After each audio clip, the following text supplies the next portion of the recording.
Genesis 1. In the beginning, God created the heavens and the earth. Now the earth was without shape and empty, and darkness was over the surface of the watery deep. But the Spirit of God was moving over the surface of the waters. God said, "Let there be light," and there was light. God saw that the light was good. So God separated the light from the darkness. God called the light day and the darkness night.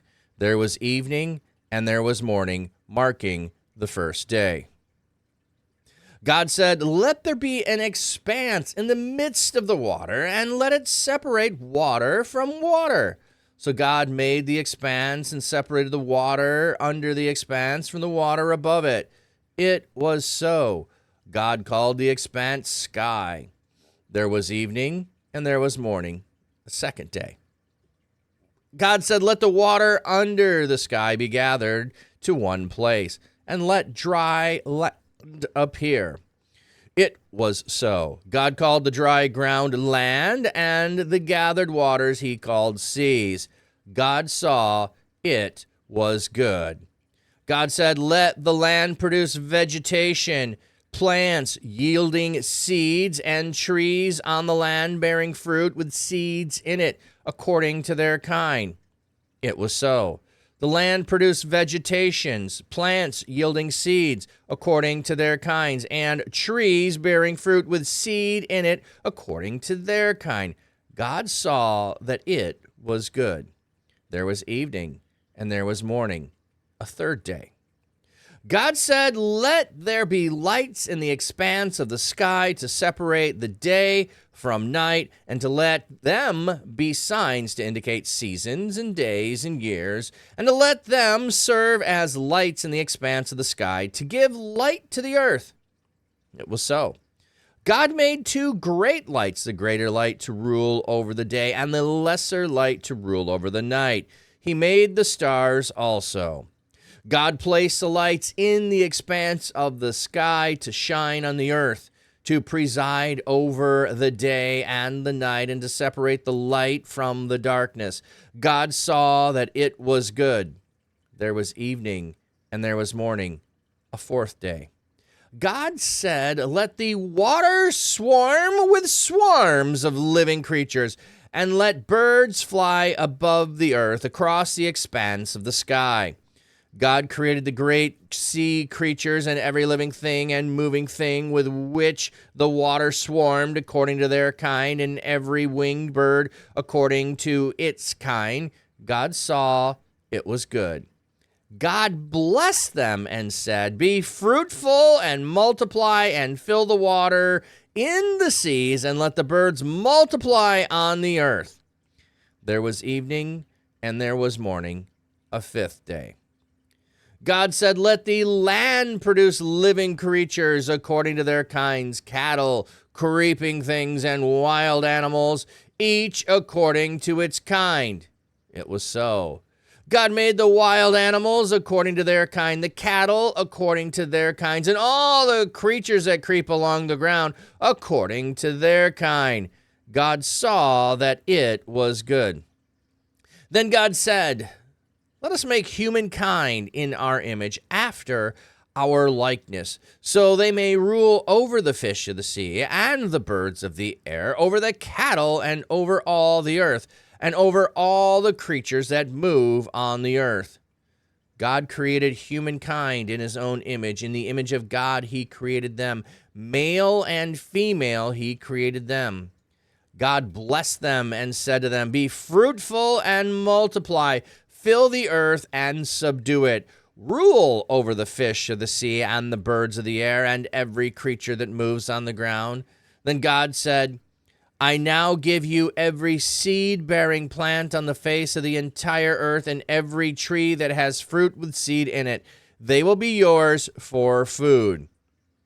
And to all the animals on the earth, and to every bird of the air, and to all the creatures that move on the ground, everything that has living breath in it, I give you every green plant for food."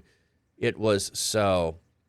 God saw all that he had made, and it was very good. There was evening and there was morning, the sixth day.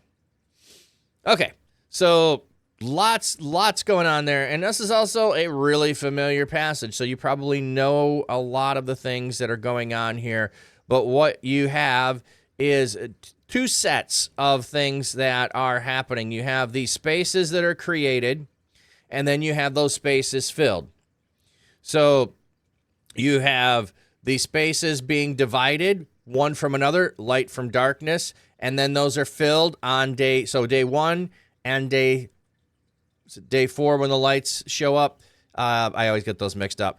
But you have the spaces being created, and then those spaces being filled with the sun, moon, and stars. So the space is created, and then the sun, moon, and stars are filling that space. And then you have the sea is created, and then you have the parallel with it's being filled with sea creatures. And then you have the space being created of dry land, and then you have the animals of dry land being created as well. You also, when you have the division of water, the sky is created, and birds dwell in the sky. So you have all of those parallels of here is the space created, and then here is the filling in of that space. So what you really have is not an answer to how God created, but who created and why. So what we have is God creating order and filling that order with an orderly fashion. So it is God who created, and he is filling the space, as opposed to many of the other mythologies of origin stories of creation, which happen accidentally, that creatures are created, or for the intent of serving the gods, or a byproduct of something, like chaos is reigning and they come out of chaos. Here, chaos, depending on how you want to look at it, there is the chaos, and then you have order being established by God. And then let's go ahead and look in the beginning.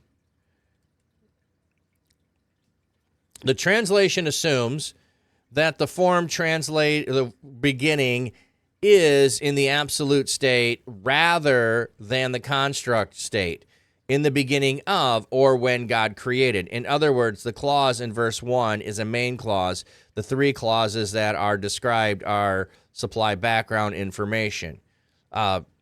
Anyway, the Hebrew here could go in the direction of when God began to create.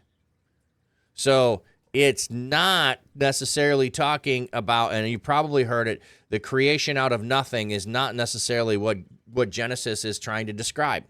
Genesis is trying to describe who and why, not how or when.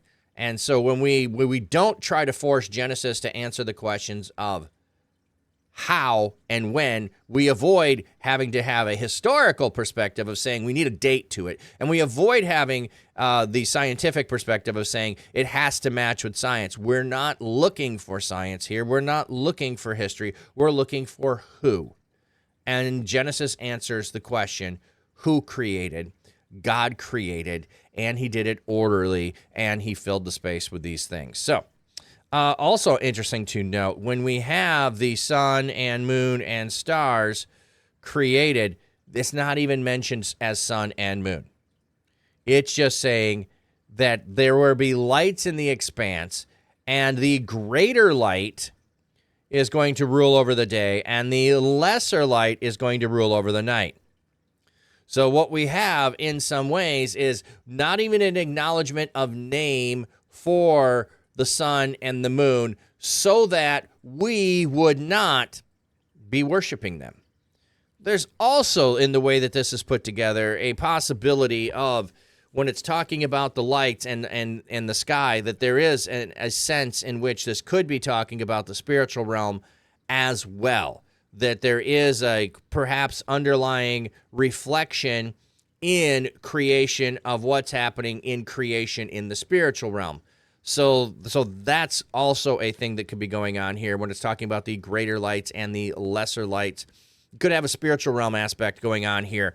It's kind of vague, and maybe you don't see that, but others have pointed that out over the years, that they can see the reflection of things that happen on earth as being a reflection of things in heaven. When we get to chapter 2, we'll begin to see that more. So then we go back to chapter 1. Perhaps it was there, and that's part of what we can see. That also has to do with the birds being created, and they don't actually have a dwelling place. Their dwelling place is the sky, but they have to roost on land. I guess that's the right word.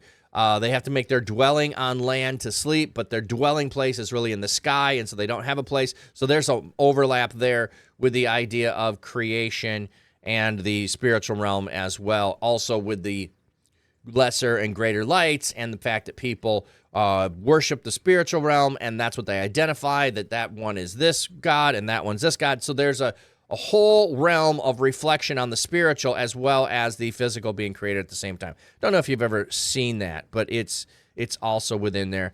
The other thing is they're bearing after their kind. The fruit is, everything is mentioned here as plants to eat. And then you have the animals teeming with new animals. They're to produce and reproduce, and it is good. And like the teeming things teem, the creeping things creep. That language I think is fun, but that's not always carried over. And then we get to creation of humanity. All right, welcome in, Katie Bug. Welcome in, Luces. And we got ads rolling in, so we will get to Genesis chapter 2 or anything else that someone had when we get back from the ad break. I'm going to give you the BRB screen this time. He's got that flat cap dapper look, making waves online, spreading the word on Twitch. Pastor with a cheerful heart, no lie, preaching joy so high to the sky. He'll be right back, yes, he'll be right back. He'll be back in 2 or 3. Flat cat dapper, flat cat dapper. We'll be right back after this break. No mistake, joy they make. I'll be right back, yeah. We'll be right back in 2 or 3.